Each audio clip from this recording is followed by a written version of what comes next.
Next up is a pyromaniacal T-Rex whose name sounds like something a steroid addict would bully his stooges into calling him. The stage is pretty solid too, but come on, all anyone cares about is the coolest fucking boss in the history of anything. This level is a complete blast. It's never simple, it has about 4 separate gimmicks, lawn is shit, separate paths, the fuck else do you want? This is my favorite stage in the game, and it seems like Fire and Mega Man is some kind of winning combination, because cool lava stages seems to be a trend in this series. Things start off by getting the hardest section out of mind right away, which is good I suppose. This descent is a small nightmare, and another glimpse into what in X6 is 90% of your difficulty, overcrowding. Those little bastards are not your friends. It is insanely easy to lose track of yourself and misstep into their small projectiles that they see fit to litter the screen with, and the dragon heads don't give you much room in between. You have 2 settings through here, slow as fuck and too fast to think.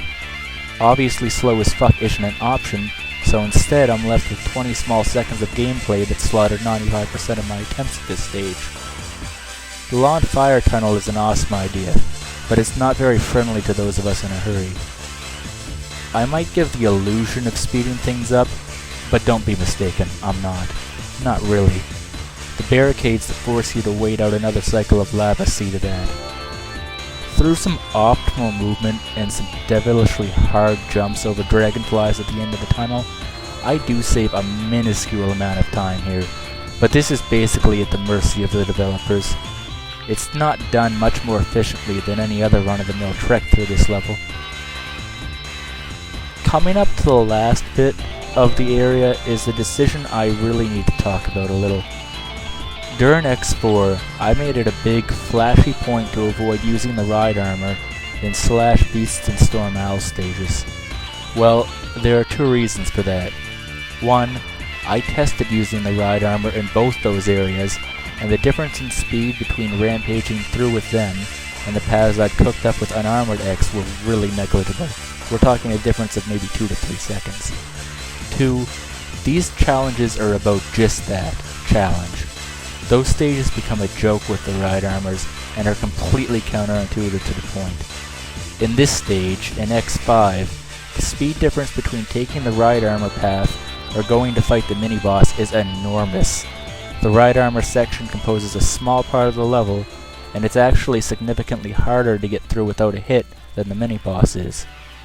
I realize you could argue the semantics of this all bloody day, but at the end of things, it's my challenge and my choice, and I think the choice made best reflects what the challenge is supposed to accomplish. Feel free to disagree, I couldn't argue too well against you, but this is a personal thing, nothing official about it, so them's the breaks.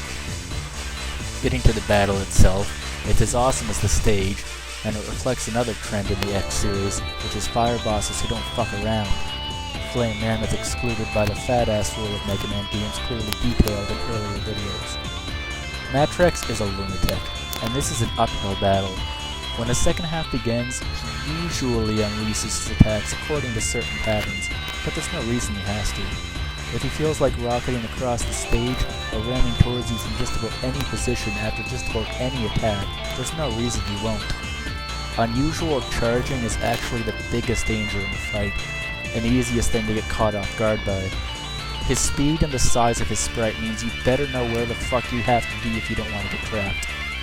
It's a real fun fight, and also one of the few where the length of the rematch just adds to the intensity instead of making the whole affair boring as shit.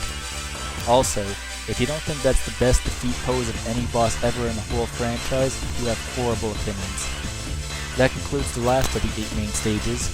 Next up, Memories of Quickman.